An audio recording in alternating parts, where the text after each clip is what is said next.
आप देख रहे हैं R7 भारत न्यूज, देश की बात। नमस्कार, आप देख रहे हैं R7 भारत न्यूज। आज पहुंची मायावती के उत्तराधिकारी और राष्ट्रीय कोऑर्डिनेट आकाश आनंद। मंजे हुए राजनीति की तरह दिखाई दिए आकाश आनंद। भाजपा से लेकर और इस्पा कांग्रेस को जमकर लताड़ा। केंद्र और प्रदेश की सरकारों पर भी जमकर हल्ला बोला। जो सरकार 8 बजे के बाद बच्चियों को कोचिंग के लिए सुरक्षा न दे पाई, वो महिला सुरक्षा की बात कर रही है। योगी सरकार सरकारी स्कूलों की हालत नहीं बदल पा रहा, बच्चे घटाना और जोड़ना नहीं कर पा रहे, राशन के नाम पर एहसान जता रही है केंद्र सरकार। ये गर्व की बात नहीं, शर्म की बात है। हमने 2 करोड़ रोजगारों के लिए चुना था, राशन के लिए नहीं। बिना नाम लिए राहुल गांधी और अखिलेश पर भी जुबानी हमला बोला। लाल टोपी पहनकर आए हैं और समाज को टोपी पहनाकर चले गए। जो 60 सालों में भारत नहीं जोड़ पाए, वो अब भारत जोड़ो यात्रा निकाल रहे हैं। आपको बता दें कि बहन जी की सरकार हमेशा से ही आम आदमी की सरकार रही है। अगर हम सत्ता में आए तो जो विकास और वादे सरकार में पूरे हुए थे, वो डबल हो जाएंगे। यूपी की मुख्यमंत्री रहते मायावती ने महामाया कन्या योजना लागू की थी, जिसमें हर घर में बेटी पैदा होने पर 3 लाख मिलते थे। इसलिए बहन जी की सरकार में पैदा होने वाली बेटी भी लखपति पैदा होती है। Bureau report R7 Bharat news.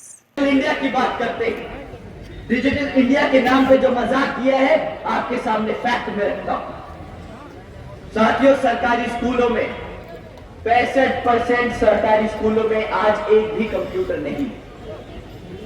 जब कंप्यूटर नहीं होगा तो बच्चे सीखेंगे कैसे? अगर सीखेंगे नहीं तो बनेगा कहां से डिजिटल इंडिया? कौन सा डिजिटल इंडिया की बात करते हो अगर हमारे बच्चों को कंप्यूटर चलाना नहीं आएगा? साथियों, जिन बच्चे कुछ सरकारी स्कूलों में अगर टूटा फूटा एक अगर कंप्यूटर पड़ा भी होगा, ये लोग वैसे गद्दार हैं। अभी आप लोगों के सामने सबूत रखता हूं। हमारे मुसलमान भाई बहन यहाँ मौजूद हैं। पिछली बारी उन्होंने भी भरोसा किया था इन पर, उन्होंने भी भरोसा किया था इन पर और एक तरफा वोट डाला था, भरोसा करके वोट डाला था। पर आज जब हमारे मुसलमान समाज के ऊपर अत्याचार होता है तो इनके मुंह से एक चू नहीं निकलती है। बता दीजिए मेरे भाइयों बहनों कि क्या निकले इन्होंने एक बार भी अपने समाज के लिए कुछ मुंह खोला क्या? परंतु साथियों, जब रिजर्वेशन इन प्रमोशन का बिल संसद में प्रेजेंट होता है, तब इनका हाथ और मुंह सबसे तेज आगे चलता है, सबसे आगे बढ़कर ये बिल। कांग्रेस पार्टी भी आपके बीच में आएगी कि आ चुकी है कि आगे चली जाएगी, उनका विचार का आता पता नहीं। मणिपुर से निकले थे, कन्याकुमारी जा रहे हैं, किसके साथ किसके लिए पता ही नहीं। आजकल बोलते हैं भारत जोड़ो भारत जोड़ो। 60 साल दिया इस जनता ने इन्हें, 60 साल तक सत्ता में रखा, तब तो तुम लोगों ने भारत नहीं जोड़ पाए। आज जब तुम्हारी हालत इतनी खस्ता हो चुकी है तो तुम सड़क पर घूमकर भारत जोड़ो की बात करते हो। मेरा समाज भारत जोड़ो की बात नहीं करता। हमारा समाज रोजगार की बात करेगा, हमारा समाज आज की बात करेगा। बहुत हो गया, 60 साल बहुत लंबा समय होता है। अगर 60 साल में तुम ना काम कर पाए तो आज आगे भी 5 साल में नहीं कर पाओगे। पर हमारे बूढ़े माँ बापों की सुरक्षा के लिए हमने किसको वोट डाला? हम अपनी सरकार पे ही भरोसा कर सकते हैं कि वो हमारे माँ बापों की, हमारे बड़ों की सुरक्षा रखे, सुरक्षा करेंगे। परंतु यहाँ के मुख्यमंत्री जी बड़े गर्व से चुपचाप ऑर्डर पास करते हैं रात को 8 बजे कि भाई कल से लड़कियां शाम को 8 बजे के बाद प्राइवेट इंस्टीट्यूट्स में ट्यूशन बाहर नहीं ले सकती। क्यों? क्योंकि बेचारे हमारे मुख्यमंत्री जी इसकी गारंटी नहीं ले सकती कि भाई हमारी बेटियों को सुरक्षा दे सके। परंतु चौड़ के बहुत अच्छे से घर से घूम के बोलते हैं कि आज उत्तर प्रदेश में बच्चा बच्चा सुरक्षित है। अरे भैया, भूखा मार दिया, सुरक्षित बचा कहां से? वो लिया है ना आगे कभी लेगी। हमारे कार्यकर्ताओं के तन मन और धन से हम लड़ते आए हैं ये चुनाव, आज तक और आगे भी लड़ते रहेंगे। और मेरे को पता है हमारे लोग दबी आवाज में ही सही, पर आज मैं मन से बोलता हूँ, अपने किताबों के बोझ को नहीं मानते। वो कहते हैं भैया ये किताबों का बोझ नहीं, ये किताब मेरा कर्तव्य है, क्योंकि इस किताब के बलबूते पे मेरा मूवमेंट आगे चलता है, बाबा साहब का मिशन आगे बढ़ता है, बहन जी के हम हाथ मजबूत करते हैं। तो साथियों, ये जो बहरूपिये, ये जो नीला पटका लगा के आपको भटकाने की कोशिश करते हैं, इन्हें अगली बारी सही में मुंह पे तमाचा लगा के बोलिएगा कि किताब कर्तव्य है मेरा, और तुम जैसे लोगों को हमें हमारे समाज में बीच में रहने की कोई जरूरत नहीं। साथियों, आप लोगों को ऐसे लोगों से बचकर रहना होगा। और ये बहरूपिये ऊपर से लेके नीचे तक हर स्तर पर मिलेंगे, हर मोड़ पर मिलेंगे आपको गुमराह करने के लिए। तो कभी कोई बहरूपिया आपको कार्यकर्ता के रूप में दिख जाए, कोई बहरूपिया आपको पदाधिकारी के रूप में मिल जाए, परंतु साथियों, आप इन बहरूपियों को पहचान कर इनको सतर्क ना करना, इनको कभी मत पहचानना, इन्हें कभी मत बताना कि आप इन्हें पहचान चुके हो। क्योंकि साथियों, आपको अगर आपने इनको बता दिया कि भाई तुम धोखेबाज, तुम गद्दार, जो हमारे बहुजन समाज को कमजोर करने के लिए यहाँ बीच में बैठे हो, तो ये साथियों सतर्क हो जाएंगे। ये जिस पे आपको उनसे सवाल उठाने, वो है हमारे युवा साथियों के लिए रोजगार। रोजगार के नाम पर पिछले 10 सालों में आज एक फैक्ट सामने आता है, भाई पिछले 10 सालों के इनके काम के बाद आज हमारे यहाँ 3 में से 1 ग्रेजुएट युवा बेरोजगार घूम रहा है। अब अगर 3 में से 1 ग्रेजुएट बेरोजगार घूम रहा है, तो मतलब 2/3 भारत के युवा साथी बेरोजगार हैं। रही बात जो लोग पढ़ लिख चुके हैं, अगर बाय चांस गलती से ये जो करप्शन बड़ी बखूबी से करते हैं, अगर गलती से नौकरी का पर्चा निकाल दें, तो वहां पे क्या भीड़ भाड़ मचती है, क्या मारामारी होती है। ये एक न्यूज क्लिपिंग सुन के, न्यूज क्लिप की हेडलाइन सुन के बताता हूं। साथियों, एक न्यूज क्लिप थी जिसपे था हेडलाइन, 90,000 से ज्यादा पीएचडी स्कॉलर्स, इंजीनियर्स और ग्रेजुएट्स क्लास 4 की नौकरी के लिए अप्लाई कर रहे हैं। बताओ, 90,000 से ज्यादा इतने पढ़े लिखे बच्चे एक क्लास 4 की नौकरी के लिए अप्लाई कर रहे हैं। अभी कक्षा के बच्चे ना गुणा भाग कर सकते हैं, ना अंग्रेजी में बात कर सकते हैं, ना अंग्रेजी समझ सकते हैं। प्रधानमंत्री जी इंडिया को एक वर्ल्ड इकोनॉमी बनाने की बात करते हैं, बहुत बड़ी इकोनॉमी बनाने की बात करते हैं। प्रधानमंत्री जी मुझे लगता है अपने व्यापारी दोस्तों के लिए व्यापार करते हैं, अपने दोस्तों के लिए भारत की वर्ल्ड इकोनॉमी बनाने की बात करते हैं। क्योंकि हमारे समाज के बच्चे जो सरकारी स्कूलों में पढ़ रहे हैं, वो बेचारे ना अंग्रेजी में बोल पाते हैं, ना समझ पाते हैं। तो कैसे हमारा बच्चा बढ़ते हुए भारत में व्यापार करेगा, कैसे वो रोजगार ले पाएगा। इसमें से एक पार्टी है जो पिछले 10 साल से सत्ता में आसीन है, 10 साल से वो केंद्र की सरकार चला रही है। अब समय आ गया है कि आंख बंद कर कर नहीं, इनके मीठे बातें सुन के नहीं, सुनना, इनसे सवाल कर इनको जवाब देने का। साथियों, 10 साल से ये लोग आप पर राज करते आए हैं, तो इस बारी जब वोट मांगने आए तो आप इनसे 3 मुद्दों पर सवाल कीजिएगा। हम किसी जाति धर्म पे बात नहीं करेंगे, हम सिर्फ 3 मुद्दों पर बात करेंगे। हम बात करेंगे शिक्षा पर, हम बात करेंगे सुरक्षा पर, और हम बात करेंगे रोजगार पर। के बारे में सुनने आए, इनके विफलताओं के बारे में नहीं।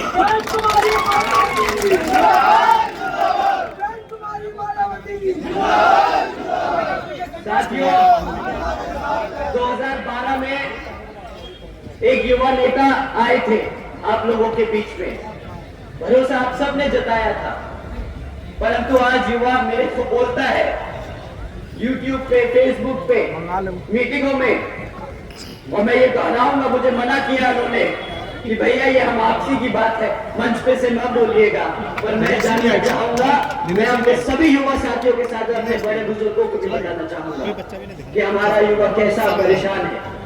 वो बोलता है हंसी मजाक में कि भैया लाल टोपी पे साइकिल पे बैठ कर आए थे, वो लाल टोपी खुद पहन के आए तो बता फिर में टोपा हमें ही पहना के भैया।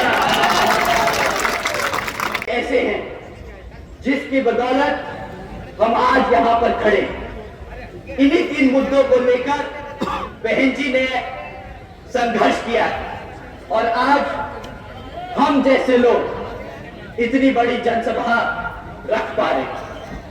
साथियों, पहला मुद्दा शिक्षा का है।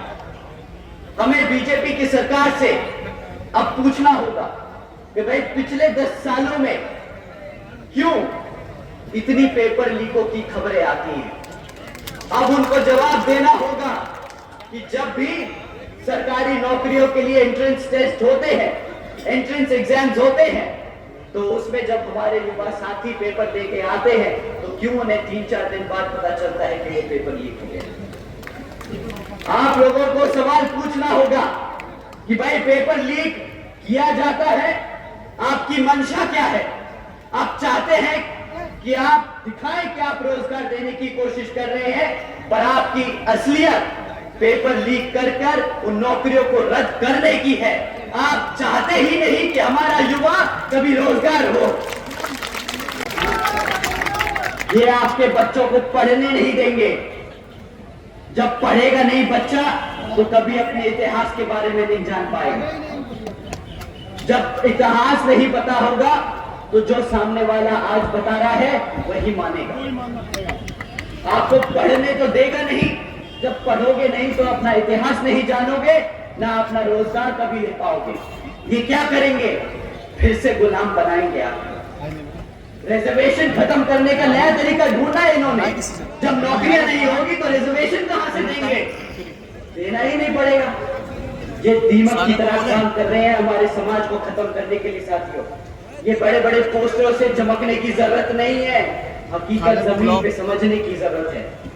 साथियों, इनके बारे में अगर मैं और बोलता जाऊंगा, इन्हीं कुछ मुद्दों को इन लोगों ने पिछले कुछ सालों से हमारे कार्यकर्ताओं के बीच में फैलाने का काम किया है, ऐसे ही गुमराह करने का काम किया।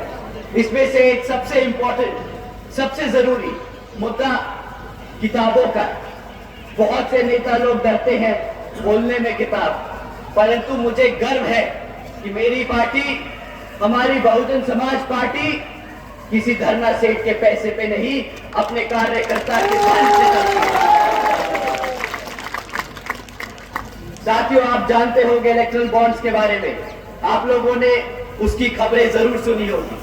अगर नहीं सुनी तो मैं आपको कुछ इंपॉर्टेंट, कुछ जरूरी बातें उसके बारे में बताता हूं। साथियों, पिछले 6 सालों में इन इलेक्ट्रल बॉन्ड्स के द्वारा 25 राजनीतिक दलों ने 16,500 करोड़ रुपए चंदा लिया है।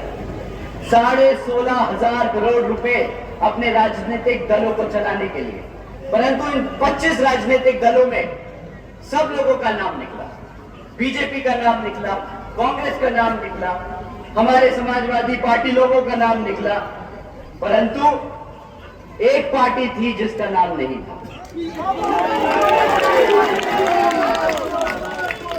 आपको पता है किसकी पार्टी थी वो? आपके चंदे से चलने वाली पार्टी है वो। आपकी अपनी बहुजन समाज पार्टी है वो। दुश्मन कभी भी सामने से आके बात नहीं करता, हम पे डरता है, इसलिए हमें कभी सामने से आके चुनौती नहीं देता, परंतु वो एक नई तकनीक इस्तेमाल करता है। जैसे इंडियन फोर्स स्लीपर सेल्स बोलती है ना, वैसे ही ये दुश्मन, वैसे ही ये विरोधी पार्टियां हमारे समर्थकों, हमारे कार्यकर्ता, हमारे लोगों के बीच में ये बहरूपिये भेजते हैं। ये बहरूपिये भेजते हैं और हमारे समाज के लोगों को अंदर से तोड़ने की कोशिश करते हैं। ये लोग किस रूप में आते हैं, आप लोगों ने कैसे पहचानेंगे, मैं आपको बताना चाहूंगा। हमारे युवा साथियों को स्पेशली आप लोग ध्यान से सुनिएगा। आप लोगों में गर्म जोश बहुत है और मुझे वो बहुत अच्छा लगता है।